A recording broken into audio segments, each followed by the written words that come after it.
A Colombia la está matando la pereza. Lo que tenemos que hacer en modificación de jornada de trabajo es recortar la jornada de sueño, es recortar la jornada de vacaciones, es recortar la jornada de festivos. Siempre al lado de su amigo Luis Alfonso Hoyos, llegó al Congreso de la República justamente siendo el segundo renglón de Hoyos. Más adelante se convierte en ministro de Hacienda del expresidente Uribe. Hoy un dominical y festivo se remunera triple, pasaría a tener una remuneración doble. Así. Somos el país más desigual de América Latina con un 0.58 de índice Gini, que es el que mide las desigualdades económicas de los países.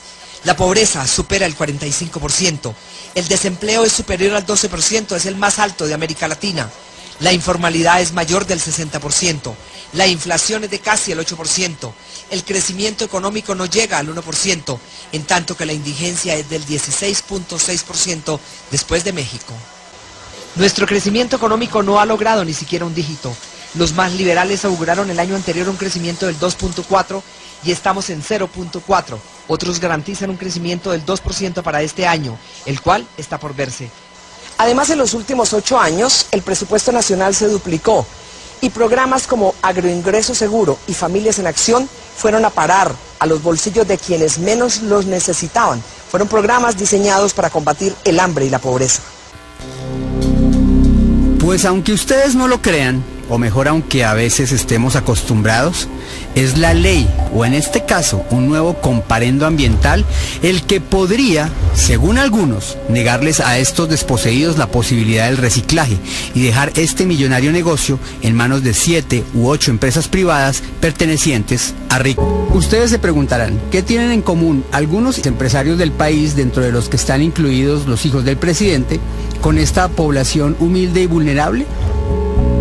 Pues aunque no lo crean, Ecoeficiencia, la empresa de los jóvenes Uribe, y otras grandes empresas como Aseo y Soluciones, BPC Soluciones y Suministros, Almarchivos Industrial de Papeles y otras más, podrían estar compitiendo por la basura con los Ramírez Torres, los Izquierdo de la Pava y 60.000 familias más. Las opiniones están divididas. Pues desde luego, ¿quién no va a preferir entregarle un contrato de manejo de basuras a los hijos del presidente de la República que a unos recicladores que nadie conoce?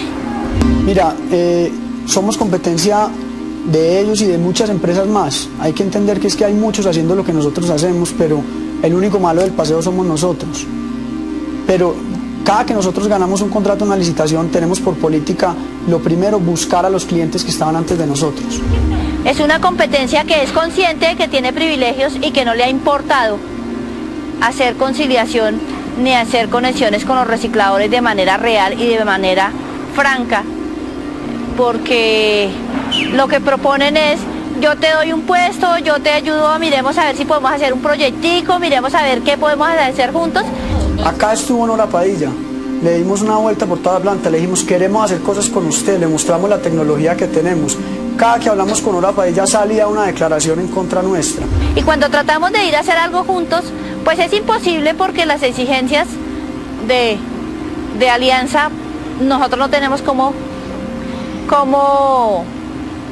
ponerlas.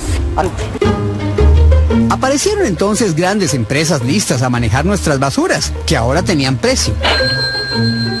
Se hicieron licitaciones y adivinen quiénes se las ganaron. Dicen que algunos grandes empresarios, como podrían ser ilustres exlegisladores.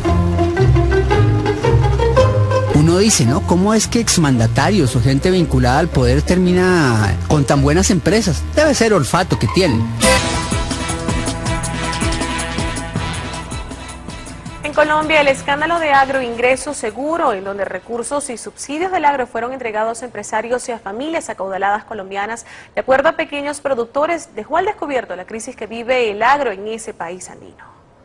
Para estos campesinos asociados, la falta de acceso al crédito, el alto costo de insumos y semillas y las dificultades para la comercialización de los productos han marcado la realidad del campo colombiano.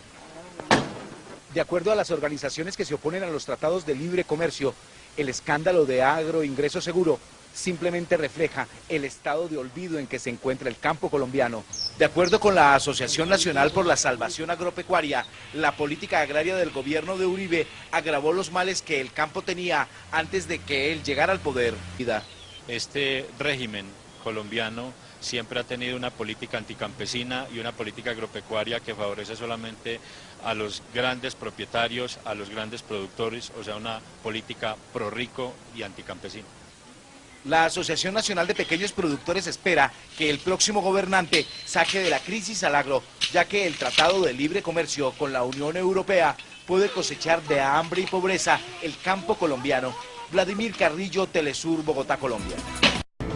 Tomás y Jerónimo Uribe, a través de un fideicomiso contratado por una empresa cuya mayoría controlan, compraron 2 lotes en Mosquera, Cundinamarca, que en diciembre fueron declarados zona franca por el gobierno de su padre, el presidente Álvaro Uribe. Insiste en que los terrenos más grandes de la fiducia de Tomás y Jerónimo Uribe se convirtieron hace 4 meses en zona franca por una decisión de altos funcionarios del gobierno del presidente Uribe. El área se convirtió en zona franca gracias a la decisión de subalternos del presidente Uribe. Se necesitan 2 pasos. Primero, el concepto de la Comisión Intersectorial de Zonas Francas, compuesta por 3 ministros y otros 2 altos funcionarios que dependen directamente del jefe de Estado. Y luego pasa la decisión final al director de la DIAN. Juan Pablo Rivera Cabala, quien aquí vemos al lado del presidente Uribe, es el gerente de la nueva zona franca de Occidente. Él reveló a Noticias 1 quiénes son los dueños de las tierras del proyecto. Los dueños de la tierra son los hijos del presidente, unos señores Duque de Medellín, muy prestantes, Francisco Díaz, de Corona, y 2 hermanos de apellido Angarita, Guillermo y Alejandro. El gerente de la nueva zona franca de Occidente, que a su vez gerencia la zona franca de Bogotá, explicó cómo le pagará a los dueños de la tierra. Recibirán un porcentaje por la venta de cada lote. Tendrán ingresos por la tierra, pero no por los edificios. Esto no pasaría de ser un buen negocio de Tomás y Jerónimo Uribe si no fuera porque fue posible gracias a la autorización de altos funcionarios del gobierno de su padre. La Comisión Intersectorial de Zonas Francas, que dio concepto favorable al proyecto, está compuesta por el ministro de Comercio Luis Guillermo Plata, el ministro de Hacienda Oscar Iván Zuluaga, la entonces directora del Departamento Nacional de Planeación Carolina Rentería, el entonces director de la DIAN Oscar Franco y la ministra consejera de la Presidencia de la República, que para la época de la decisión era Cecilia Álvarez Correa.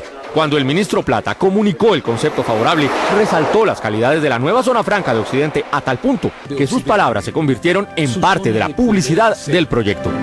Situada en el centro de los nodos de transporte claves para la transferencia de carga, colindando con el futuro tren de cercanías, la zona franca de Occidente acercará su negocio con Colombia y con el mundo. Gracias al concepto positivo de los ministros y de Planeación Nacional, la DIAN autorizó por esta resolución del 18 de diciembre del año pasado la creación de la nueva zona franca de Occidente. Un día antes, los hermanos Uribe y sus socios de Residuos Ecoeficiencia decidieron escindir la compañía y crear 2 nuevas empresas. A una de ellas, llamada Yogur S.A., le transfirieron los derechos fiduciarios de los lotes de Mosquera. El enriquecimiento dejó una huella imborrable en los libros.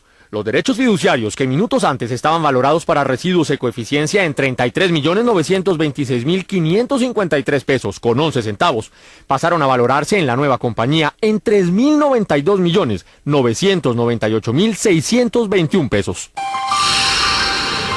Es decir, los propios libros registrados por las empresas de los hermanos Uribe demuestran que el valor contable de las tierras se multiplicó casi 100 veces, o sea, que obtuvieron un porcentaje cercano al 10.000% como utilidad de la operación. Noticias 1 solicitó insistentemente una entrevista a los hijos del presidente. Tomás Uribe decidió declinar esa posibilidad, pero entregó su versión sobre estos hechos al director de Noticias 1. María Camila Hernández. María Cristina, el señor Tomás Uribe le dijo a Daniel Coronel que no considera que se haya presentado ninguna irregularidad y que el beneficio que recibieron por la declaración de zona franca de los lotes es relativo y discutible. Tomás Uribe Moreno dijo en una conversación telefónica con el director de Noticias 1 que no siente que él y su hermano hayan recibido mayores beneficios de la decisión de los subalternos de su padre que convirtió sus tierras en zona franca. El beneficio es muy relativo porque hace 2 años habríamos podido vender los lotes a mejor precio. El hijo mayor del presidente insistió en que ni su hermano ni él hicieron diligencia alguna para obtener la decisión. Nunca se hizo una llamada ni se usó mi nombre. Usted puede llamar a donde quiera a preguntar. Frente a las decisiones del alcalde de Mosquera, Álvaro Rosso, que permitieron el desarrollo del proyecto y cuya familia terminó comprando uno de los lotes vecinos de la nueva zona franca, Tomás Uribe afirmó: yo no tengo relación alguna con el alcalde.